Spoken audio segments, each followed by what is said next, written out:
Kita ko na talaga na hindi nga talaga siya tao, hayop talaga. Sinipsip ko ng buo yung kanyang, tapos nung parang nalinis ang buong, yung lalamunan ko pag ganyan ko. Sabi nila, ang pinakamalalim na misteryo ay hindi matatagpuan sa mga abandonadong gusali, kundi sa loob ng isipan ng isang tao.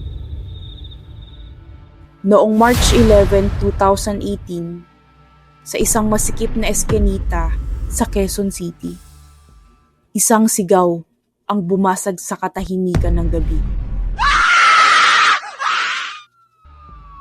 Hindi lang ito basta krimen. Ito ay isang senaryong maging ang mga veteranong pulis ay hindi malimutan. Isang lalaki, nakaupo, kalmado, at may bitbit na isang plastic. Sa loob nito ay ang katibayan ng isang karumal-dumal na sinapit ng kanyang sariling asawa. Paano nauwi ang isang pagsasama sa isang hindi maipaliwanag na trahedya? At ano ang tunay na nakita ni Orlando Estrera bago niya isinagawa ang huling hakbang? Si Heidi Estrera ay 46 na taong gulang. 6 na taon na silang kasal ni Orlando. Isang pagsasamang sa mata ng marami ay tila normal at tahimik. Walang nakakaalam na sa loob ng kanilang tahanan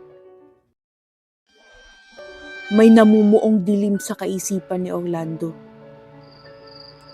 Ayon sa mga kapitbahay, walang indikasyon ng matinding away bago ang insidente. Pero noong gabing yon, tila isang ibang katauhan ang nanaig kay Orlando. Isang gabi na mag-iiwan ng markang hindi na mabubura kailanman. 5:00 ng hapon, sinimulan ni Orlando ang kanyang balak gamit ang isang mahabang patalim. Tinapos niya ang buhay ni Heidi.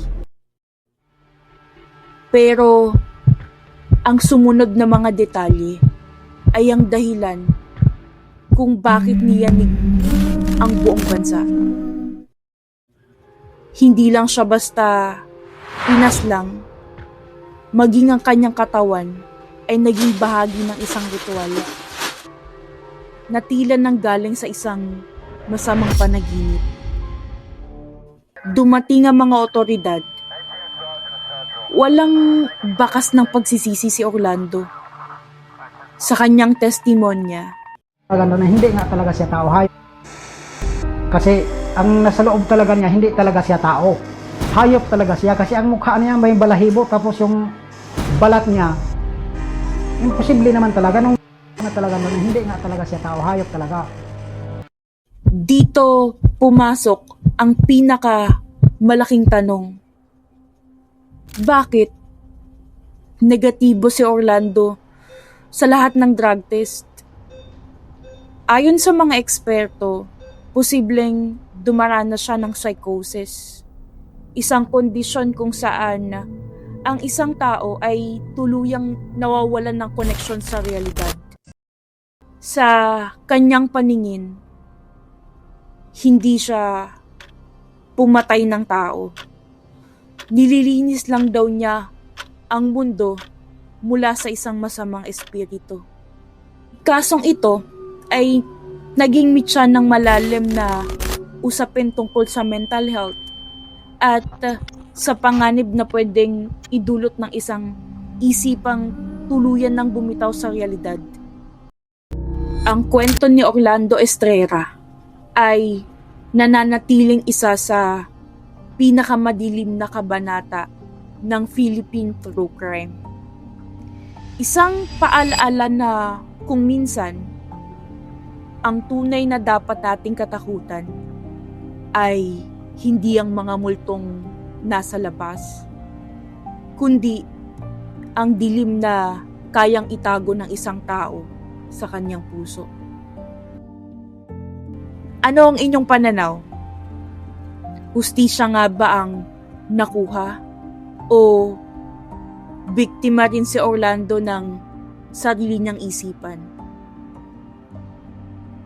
I-comment ng inyong opinion. Hanggang sa susunod na kwento ng misteryo.